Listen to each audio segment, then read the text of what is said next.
वो कहती है कि मुझे बेच दिया गया था, पर मैं ट्रेन से कूदकर अपनी जान बचाई। घर लौटी तो लोग कहते थे धंधे वाली, अब नरक से निकली लड़कियों को जिंदगी देने का कार्य करती है। नमस्ते, अजय साहनी स्टार हूँ, रियल रिपोर्टर न्यूज़ के पेज पर हूँ। आप सभी का स्वागत करता हूँ अपने YouTube channel real reporter news star पर भी। एक लड़की जिसकी आंखों में पढ़ लिख कर काबिल बनने का ख्वाब पल रहा था, लेकिन 14 साल की उम्र में उसे धोखे से बेच दिया गया।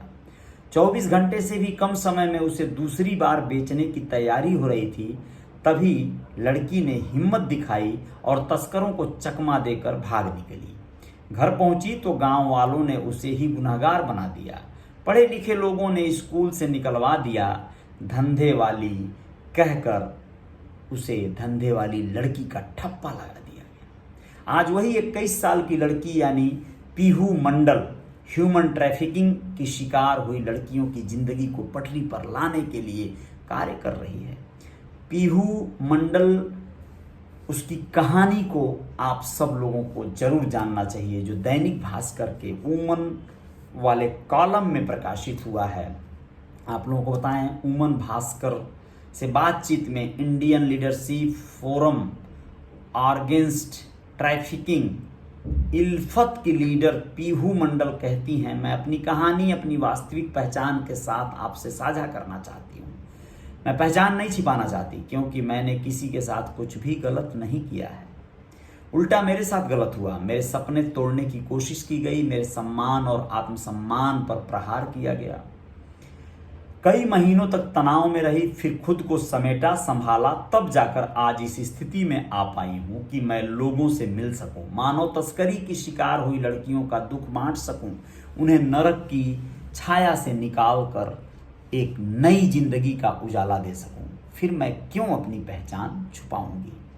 वो कहती है कि मैं पश्चिम बंगाल के परगना जिले के एक छोटे से गांव में पली बढ़ी। पापा दिहाड़ी मजदूर थे और मम्मी हाउसवाइफ। जमीन नहीं है, घर भी कच्चा है। मेरे गांव में लड़कियां पढ़ने नहीं जाती हैं, लेकिन मैं पढ़ना चाहती थी। बड़ी होकर मैम साहब बनना चाहती थी। यही सोच कर ही मेरे मन में के किसी कोने में तितलियां उड़ने लगी थीं। आंखों में जुगनू टिमटिमाने लगे थे। मुझे खिलौनों से ज़्यादा किताबें पसंद थीं। अच्छी बात यह हुई कि माँ पापा ने मेरे इस सपने को अपना बना लिया। उन्होंने सबसे लड़कर झगड़कर मेरा स्कूल में दाखिला करवा दिया। पढ़ने में खासा रुचि थी, इसलिए माँ पापा मुझे अपने काम में हाथ बटाने को नहीं कहते थे। हालांकि गांव वालों के ताने वक्त बेवक्त सुनने को मिलते रहते थे, लेकिन उनका मुझ पर और मेरे परिवार पर कुछ खास असर नहीं हो रहा था। मैं अपने छोटे छोटे कदम सपने की ओर बढ़ा रही थी। 14 साल की उम्र थी। मैं 10वीं क्लास में आ गई थी। बहुत सारे लोग हर दिन हम दोनों को स्कूल आते जाते देखते थे, लेकिन मुझे कभी ऐसा नहीं लगा कि कोई हम पर नज़र रख रहा है। एक रोज़ मैं अपनी दोस्त के साथ स्कूल से घर लौट रही थी। भीषण गर्मी और प्यास से गला सूख रहा था। सड़क किनारे ठेला लगाए खड़े एक शख्स ने से ठंडा पानी मांगकर हम दोनों ने पिया, फिर घर की ओर चल पड़े। थोड़ी दूर चलने के साथ ही कदम लड़खड़ाने लगे। सब कुछ घूमता हुआ नजर आ रहा था। जब आंख खुली तो मैं और मेरी दोस्त ट्रेन में थे। बदन में भयंकर दर्द का एहसास था, लेकिन इतनी जान नहीं थी कि उठकर बैठ सकूं। हमारे कपड़े अस्त व्यस्त थे। शरीर पर चोट के निशान और चोटियां वैसी नहीं थीं जैसी हमने बनाई थी। अपनी हालत देखकर हम दोनों को समझ में आ गया था कि हमारे साथ कुछ गलत हुआ है। मैं और मेरी फ्रेंड रो रहे थे, लेकिन एक दूसरे की मदद नहीं कर पा रहे थे। 9वीं क्लास में हम ह्यूमन ट्रैफिकिंग के बारे में बताने वाली एक वर्कशॉप में शामिल हुए थे, इसलिए हम लोगों को इस बारे में आइडिया था। इसलिए हमें पता चल गया था कि हम दोनों को बेच दिया गया है। जहां हमारे साथ गलत हुआ और अब दूसरी पार्टी को बेचने के लिए ले जाया जा रहा है।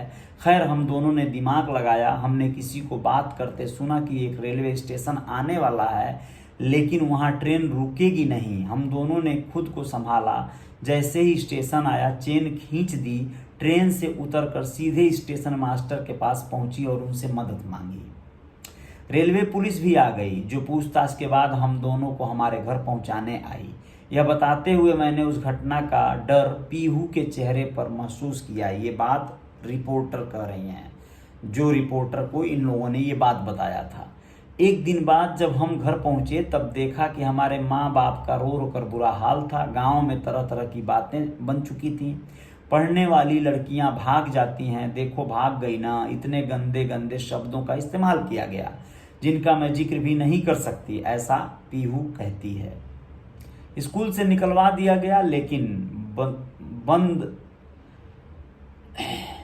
बंधन मुक्ति सर्वाइवर लीडर्स कलेक्टिव ग्रुप की मदद से स्कूल में पढ़ने दिया। टीचर हमसे ठीक से पेश नहीं आते, बच्चे क्लास में साथ बैठने नहीं देते। पहली सीट पर बैठने वाली लड़की को क्लास की सबसे पीछे वाली सीट पर बैठा दिया गया। कुछ बच्चों के माँ बाप कहते तुम हमारे लड़कों से दूर रहा करो, वैसे भी पढ़कर तुम क्या करोगी, करना तो धंधा ही है। यह बताते बताते पीहू की आवाज़ भर्रा जाती है। इन सब बातों ने, उसने आगे बताया कि इन सब बातों ने मेरे घर में मनहूसियत सी भर दी। मैं डिप्रेशन में चली गई। बंधन मुक्ति वालों ने मेरी काउंसलिंग कराई, मैंने खुद को संभाला, मैं फिर से स्कूल जाने लगी। यह साबित किया कि उस दिन जो हुआ उसमें मेरी गलती नहीं थी। इसके बाद बंधन मुक्ति और इल्फत से जुड़कर मैं ह्यूमन ट्रैफिकिंग, चाइल्ड ट्रैफिकिंग और रेप विक्टिम सर्वाइवर्स के लिए काम करने लगी। इनमें से मैंने कई लड़कियों को इतनी बुरी स्थिति में देखा कि उनके बारे में सोचकर रूह कांप जाती है और सोचती हूँ कि मैं काफ़ी लकी थी जो बच निकली। स्कूल, कॉलेज, जिला, राज्य और राष्ट्रीय स्तर पर लड़कियों को ह्यूमन ट्रैफिकिंग के बारे में जागरूक करती हूँ ताकि फिर कोई लड़की नरक में न फंसे। मैं बस यही उम्मीद करती हूँ कि न सिर्फ हमारे देश बल्कि दुनिया में कहीं भी किसी भी इंसान को न बेचा जाए। इसके लिए ज़रूरी है कि सरकार ह्यूमन ट्रैफिकिंग के खिलाफ कानून बनाए। इल्फत देश के 8 राज्यों में 2500 से अधिक ह्यूमन ट्रैफिकिंग सर्वाइवर्स को सहारा दे रही है। 21 साल की पीहू बताती है कि अभी मैंने संस्कृत ऑनर्स से बीए की पढ़ाई पूरी की है। अब मैं मास्टर ऑफ सोशल वर्क करना चाहती हूँ। साथ ही मैंने हैंडमेड ज्वेलरी का काम शुरू कर दिया है। जब मूड बहुत अच्छा होता है और जब बहुत ख़राब होता है तब मैं पेंटिंग बनाती हूँ। मेरी एक छोटी सी ख्वाहिश है, मैं एक बार पहाड़ों पर जाना चाहती हूँ। वहाँ सबसे ऊंची चोटी पर खड़े होकर बाहें फैलाकर प्रकृति को महसूस करना चाहती हूँ, खुली हवा में सांस लेना चाहती हूँ। ये थी पीहू की कहानी, जिसने बहुत बड़े एक झंझावत भरी जिंदगी को छूकर अपने आप को वहाँ से वापस ला लिया। खैर, बहुत सी ऐसी लड़कियाँ हैं, बेटियाँ हैं जिनका नसीब इतना अच्छा नहीं है। उस नर्क की यातना को भुगतने के बाद भी कई बार वो वहाँ से निकल नहीं पाती हैं। दुखद पहलू है, लेकिन आप सब अपना ख्याल रखिएगा। जय जयकार जारी रहेगी। रियल रिपोर्टर न्यूज़ के पेज पर आप लोग हैं, इसके लिए आपका आभार व्यक्त करता हूं। जय जयकार जारी रहेगी और अगली कुछ खबरों के साथ अगले दिन फिर मुलाकात होगी। तब तक के लिए अपना ख्याल रखिएगा। जय हिंद, जय भारत, शुक्रिया, शुभ रात्रि।